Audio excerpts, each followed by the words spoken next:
एक बात कही जा रही थी कि औरंगजेब के समय में भारत सोने की चिड़िया बना। अरे जाहिलो, औरंगजेब छोड़ो, बाबर के पैदा होने से बहुत पहले भारत सोने की चिड़िया था।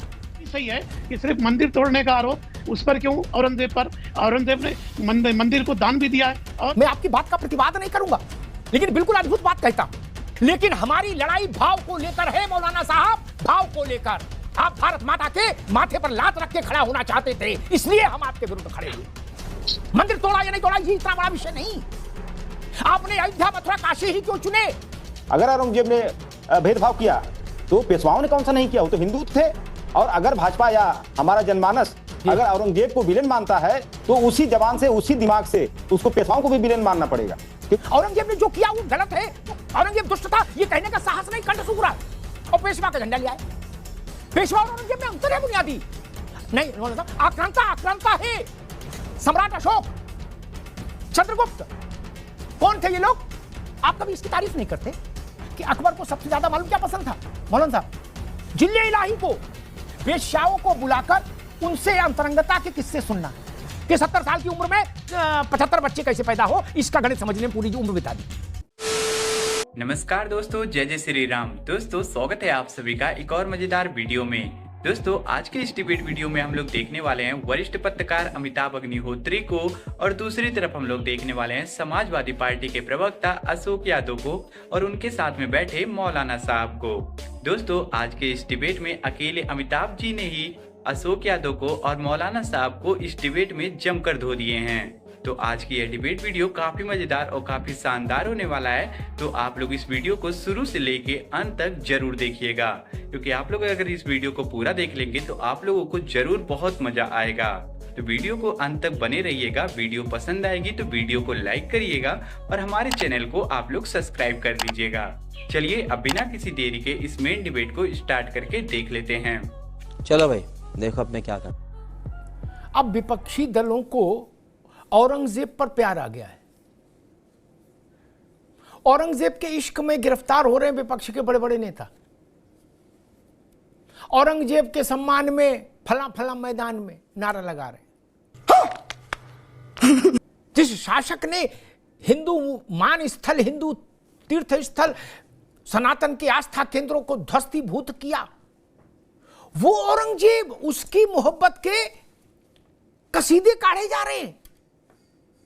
कहा जा रहा औरंगजेब परोपकारी था, दयालु था, कृपालु था।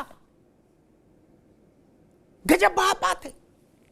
समाजवादी पार्टी और कांग्रेस, इनमें होड़ लग गई है कि ज्यादा औरंगजेब का ज्यादा प्रेमी बड़ा कौन है, ज्यादा मोहब्बत किसको है। महाराष्ट्र वाले अबू आजमी ने तराना छेड़ा कि हम और औरंगजेब दो जिस्म एक जान है टाइप का।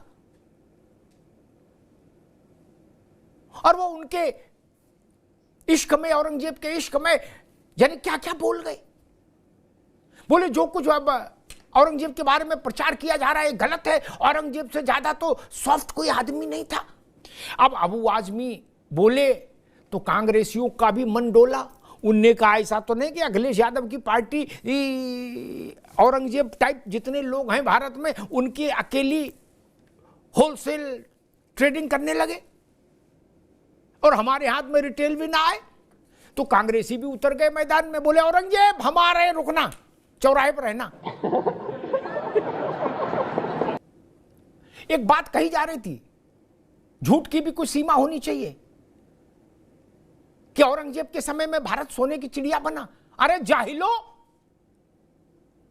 औरंगजेब छोड़ो, बाबर के पैदा होने से बहुत पहले भारत सोने की चिड़िया था। कौन सी किताब पढ़ के आते हो यार? ये पढ़ने लिखने से वास्ता ही नहीं है। मौलाना साहब, ये मैं देख रहा हूं, ठाले बैठे एक शब्द है उत्तर प्रदेश में कि खाली बेमतलब। ठाले बैठे सपा और कांग्रेस में कंपटीशन शुरू हो गया कि औरंगजेब का बड़ा आशिक कौन। नहीं, हीर रांझा टाइप कंपटीशन चल रहा है। देखिए जी, इतिहास की तरफ देखने की जरूरत है।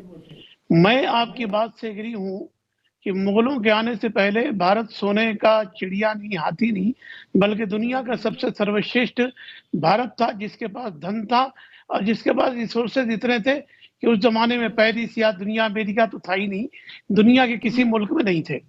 ये बात सही है, मगर ये बात भी सही है कि औरंगजेब के टाइम पर कश्मीर से लेकर के या साउथ तक और चट्टागांग और हिंदू कश और अभी जो कैलाश मानसरोवर है ये भी भारत का हिस्सा है। क्या शिवाजी जी महाराज के साथ 60,000 मुस्लिम फौजें नहीं थी जो लड़ रही थी, औरंगजेब के खिलाफ लड़ रही थी? ये भी सही है कि सिर्फ मंदिर तोड़ने का आरोप उस पर क्यों, औरंगजेब पर? औरंगजेब ने मंदिर को दान भी दिया है। और भी एक बात बताते चल रहा हूँ, कश्मीर का राजा हर्ष ने कितने मंदिर तोड़वाए, पल्लवी राजा 642 में कितने मंदिर उसने तोड़वाए। ऐसे इतिहास के अंदर अनगिनत लोग आते हैं जिन्होंने हिंदू होकर के भी मंदिर तोड़े हैं। मौलाना साहब ने एक बात कही कि हिंदू राजाओं ने भी मंदिर तोड़े। मैं आपकी बात का प्रतिवाद नहीं करूंगा, लेकिन बिल्कुल अद्भुत बात कहता हूं। हां, तोड़े होंगे हिंदू राजाओं ने भी। बहुत सी नगर पालिकाएं अभी भी मंदिर हटा रही होंगी सड़क बनाने के लिए, लेकिन हमारी लड़ाई भाव को लेकर है मौलाना साहब, भाव को लेकर। आप भारत माता के माथे पर लात रख के खड़ा होना चाहते थे, इसलिए हम आपके विरुद्ध खड़े हुए। बात तो सही है। मंदिर तोड़ा या नहीं तोड़ा ये इतना बड़ा विषय नहीं। आपने अयोध्या, मथुरा, काशी ही क्यों चुने? वो आपके प्लाट था? नहीं। वो आपकी हवेली थी? नहीं। आपको वहां महल बनाना था? नहीं। वहां कोई कारोबार होता था? नहीं। वहां से भारत की सत्ता चलती थी? नहीं। आप क्यों गए अयोध्या, मथुरा, काशी? इसलिए हजारों साल का दंश है मौलाना साहब। ये मन पर चोट है, ये आत्मा पर चोट है। कहा गया औरंगजेब ने बहुत भारी, वो कौन कह रहा था कि वो 1 रुपया नहीं लेता। एक रोचक बात बता दूं रावत साहब, फिर आपके पास आ रहा हूं। एक विदेशी इतिहासकार ने अपनी किताब लिखी जो उस समय आया भारत घूमने। मौलाना साहब आपके लिए भी अच्छी रहेगी वो ये जानकारी। क्या झूठ निकले तो मुझे सजा दीजिएगा। उसने लिखा कि जब इसको वहां भेज दिया गया महाराष्ट्र कि भाई तुम देखो समझो अपनी ताकत इकट्ठी करो, तो औरंगजेब को एक सलाहकार मिल गया मौलाना साहब। क्या उसने कहा कि तुम्हें तो जिले इलाही बनना ही बनना है, तो अपनी फौज बढ़ाओ। तो बोले फौज के लिए तो पैसा नहीं है। बोले पैसे के उपाय हम बताए दे रहे, जिनको बता रहे ना कि ये जिंदा फकीर हैं। जिंदा फकीर कहते हैं ना मौलाना साहब इनको, है ये क्या है समझ लीजिए। बोले सारे इलाके के फकीरों को दावत पे बुला लो। बोले उनके पास जितना माल है उनके लवादे में रहता है। क्या बुला लिया, और जब खाना खा लिए सब फकीर और बोल दिए कि खुश रहो बेटा, तरक्की करो, तो औरंगजेब ने गेट बंद कराया। बोले सारे लोगों के कपड़े उतार लिए जाएं और इनको नए कपड़े दिए जाएं। क्या, और सारा माल मत्ता अंदर कर लिया, फकीरों का भी। मौलाना साहब जिनको ये बता रहे कि उनने 1 रुपया कभी नहीं लिया, उनने फकीरों के भी सब पैसे ले लिए थे। और एक बात किसी ने कही थी अशोक भाई कि उसने मंदिरों को तोड़ा, ओके, लेकिन मंदिर बनाए भी। ये मंदिर बनाए वाला फार्मूला वैसे ही है जैसे अंग्रेजों ने भी भारत में कुछ लोगों को राय बहादुर बनाया था। क्या, लेकिन चंद्रशेखर आजाद को तो मार दिया था ना, सावरकर को तो काला पानी दी थी, हजारों लोगों को तो फांसी लगाई थी, जलियांवाला बाग तो किया था। और कल को कोई आके अंग्रेजी कहे कि नहीं उनने वो आजमगढ़ के गुल्लू भैया के बाबा को राय बहादुर बनाया था, तो क्या करें, ओढ़े के बिछाएं गुल्लू भैया को? है अशोक जी, आपको नहीं लगता कि ये रॉन्ग नंबर डायल हो गया महाराष्ट्र से और इसकी लपट उत्तर प्रदेश तक आ रही है? मतलब आप लोगों ने टेलीफोन करके ये तो पूछे होगा अब वो आदमी से कि क्या खाए थे, उस ये बोलने से पहले क्या मसला था, एकदम उत्तेजित कैसे हो गए वो? बाकी औरंगजेब का जो इतिहास है, औरंगजेब का जो कैरेक्टर था, वो इतिहासकारों ने बड़ी मतलब अपने लेखनी के माध्यम से उसको लिखा हुआ है। तो अब इतिहास को वर्तमान में जाकर के उसको परिवर्तित तो नहीं किया जा सकता। जो जैसा लिखा है जिसके बारे में, उसके बारे में इतिहासकारों ने सच्चाई लिखी है। अब अगर औरंगजेब की बात किया जाए और पेशवाओं की बात किया जाए, दोनों की अगर बात किया जाए अमिताभ जी, तो जो चीज कॉमन इतिहासकारों ने लिखा है वो एक चीज कॉमन थी, डिस्क्रिमिनेशन, भेदभाव। जैसे औरंगजेब के जमाने में भेदभाव हुआ करता था धार्मिक आधार पर, उसी तरह पेशवाओं के राज में भी भेदभाव हुआ करता था जातीय आधार पर। तो ये चीजें मूल्यांकन करने की चीजें हैं। अगर औरंगजेब ने भेदभाव किया तो पेशवाओं ने कौन सा नहीं किया, वो तो हिंदू थे। और अगर भाजपा या हमारा जनमानस अगर औरंगजेब को विलेन मानता है तो उसी जबान से उसी दिमाग से उसको पेशवाओं को भी विलेन मानना पड़ेगा। अच्छा, इतिहास किसने लिखा ये समझना जरूरी है। क्या जो दरबार में थे चेले उन्होंने इतिहास लिखा? तो बोले गुरु महफीर है, पीर है, गुरु फकीर है, लिखेंगे रोटी वहीं से मिल रही, छोड़ो। या बाद में जब हिंदुस्तान में नेहरू जी का वर्चस्व हुआ, गांधी परिवार का, तो जो वामपंथी इतिहासकार बन गए उन्होंने जो लिखा, मैं दोनों को नहीं मानता।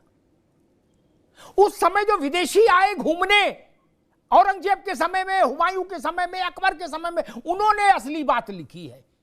क्या उसको पढ़ो तो कान से धुआं निकलने लगेगा। क्या भारत के इतिहास को समग्रता में देखिए। जो अभी आपने पीडीए बनाया ना अशोक भाई, क्या आपने तो अभी बनाया 24 में, भारत में पिछड़े और दलित वर्ग के सम्राट रह लिए, एक नहीं दर्जनों दर्जनों सम्राट, बड़े बड़े सम्राट पिछड़े और दलित वर्ग के रह लिए। क्या आप तो आज लाए हो पीडीएफ 24 में, 2024 में। वो कौन लाए? वो भारत ने नहीं बनाए थे, वो होनोलुलु में बने थे, नहीं ना। इसी भारत में शूरसेन कौन था? यादव सम्राट था कि नहीं था? मैं 100 उदाहरण गिना दूं। सुहेल देव कौन थे? ब्राह्मण थे, क्षत्रिय थे। बिजली पासी, सम्राट अशोक, चंद्रगुप्त, कौन थे ये लोग? ये आपके पीडीए बनाए जाने के बाद बादशाह बने, भारत में सम्राट बने क्या अशोक भाई? नहीं ना। ऐसा तो नहीं कि सपा ने जब पीडीए बनाया तब इनको पावर मिली और ये सम्राट बने, ऐसा तो कुछ हुआ नहीं। ये सम्राट रहे हैं इस देश के, और बहुत सारे क्षत्रिय राजाओं से ज्यादा महान राजा रहे हैं। आप कभी इसकी तारीफ नहीं करते, कभी करना चाहिए ना। आप तो पीडीए के लोग हो। कब तक पीडीए के जितने राजा हुए भारत में, सम्राट हुए, मैं अशोक जी से निवेदन करूंगा उन सबकी एक सूची बनवा के सपा के सोशल मीडिया हैंडल पर तो डालो। क्या बात है सर, क्या बात है सर। एक चीज और जान लो, जो देश अंग्रेजों की अधीनता में कभी रहे उनका एक संघ बना जिसको कहा गया कॉमनवेल्थ। क्या कॉमनवेल्थ देश की सदस्यता पंडित जवाहरलाल नेहरू ने ली थी जाकर। क्या बोलो सियावर रामचंद्र की जय। तलबे कौन चाट रहा था अब अपने आप फैसला कर लो। क्या और उसका नाम लेके बोलो। राष्ट्रकुल देशों की सदस्य संगठन की सदस्यता किसने ली? जवाहरलाल नेहरू ने ली। क्यों ली? उसमें तो विक्टोरिया ही सदर थी। उनसे पूछा आपने पहले कभी गांधी परिवार के लोगों से कि भाई ऐसा पाप क्यों किए? जब वो तुरंत छोड़कर गए, हमको गुलामी रख के गए थे, घाव ताजे थे, तो आप कॉमनवेल्थ में घुस गए। क्या कॉमन था उनके बीच में, अंग्रेजों के बीच में कुछ कॉमन था क्या? इसीलिए कॉमनवेल्थ दिख रही थी इन्वर्टेड कॉमा में। मौलाना साहब घाव गहरे हैं, छोड़ दीजिए, है ना। नहीं तो इमरान मसूद के लिए मुश्किल हो जाएगी, जवाहरलाल जी की पर चर्चा ज्यादा होगी। बात तो सही है। बताओ इनको अवधेश जी को क्या हो गया? इनका क्या लेना देना? ये भी खड़े हो गए, लड़का हारा उसके गम से उबरे नहीं और आ गए मिल्कीपुर वाले, बोले औरंगजेब अच्छा था। अरे भाई आपको क्या पता यार, आप क्या पढ़े हो? फैजाबाद में औरंगजेब का मंदिर बनाओगे क्या? राम मंदिर तो गए नहीं, क्या औरंगजेब का ही फिर मंदिर बना लो?